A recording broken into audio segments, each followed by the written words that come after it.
Hello दोस्तों, स्वागत है आपका एक और नई वीडियो में। आज की इस वीडियो के अंदर हम बताने वाले हैं जयशंकर प्रसाद जी का साहित्यिक परिचय, जो कि बोर्ड परीक्षा सन 2023 के लिए बहुत ही महत्वपूर्ण है। अगर आप क्लास 12 के स्टूडेंट हैं तो प्लीज़ इस वीडियो को स्किप करने की गलती बिल्कुल मत करना। तो चलिए बिना देरी किए हुए वीडियो को शुरू करते हैं। जयशंकर प्रसाद, आप लोगों को ब्लैक पेन से इस तरीके से हेडिंग डाल लेना है। फिर उसके बाद में आप लोगों को जयशंकर प्रसाद जी का संक्षिप्त में जीवन परिचय लिख देना है। ध्यान रहे कि आप लोगों को जीवन परिचय हेडिंग बिल्कुल नहीं डालना है, क्योंकि बोर्ड परीक्षा में साहित्यिक परिचय ही लिखने को आता है।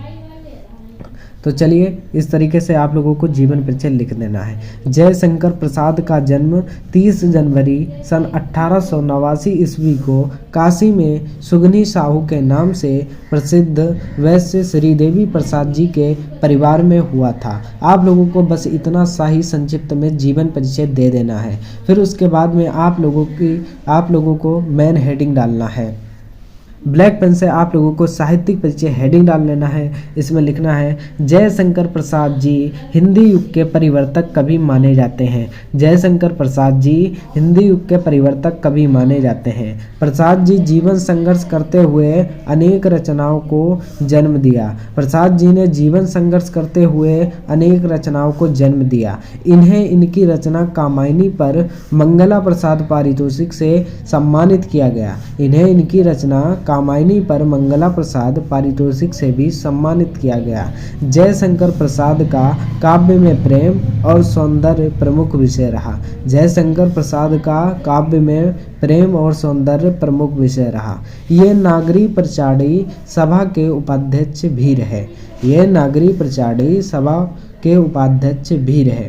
बस आप लोगों को साहित्यिक परिचय में इतना ही लिखना है, क्योंकि बोर्ड परीक्षा में साहित्यिक परिचय के आप लोगों को 3 नंबर मिलते हैं।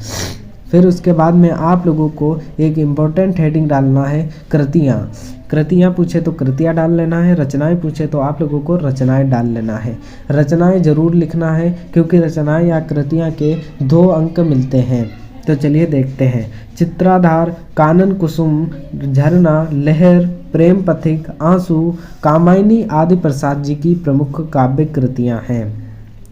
बस आप लोगों को कुछ इस तरीके से लिख देना है। फिर उसके बाद में एक और हेडिंग डाल लेना है, हिंदी साहित्य में स्थान, यानी कि प्रसाद जी का हिंदी साहित्य में क्या स्थान रहा है। तो आप लोगों को लिख देना है कुछ इस तरीके से, जयशंकर प्रसाद जी हिंदी साहित्य में छायावाद, काव्यजनक और पोषक तथा महान कवि के रूप में सदैव अमर रहेंगे।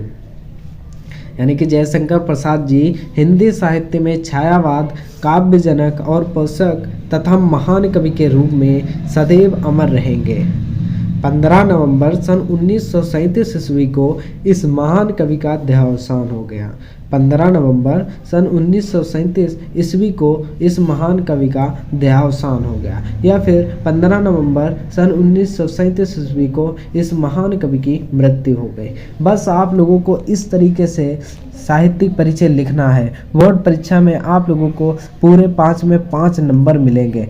अगर आप लोगों को ये वीडियो जरा सी भी अच्छी लगी हो तो प्लीज़ इस वीडियो को लाइक और चैनल को सब्सक्राइब करना ना भूलें। मिलते हैं एक और नए वीडियो।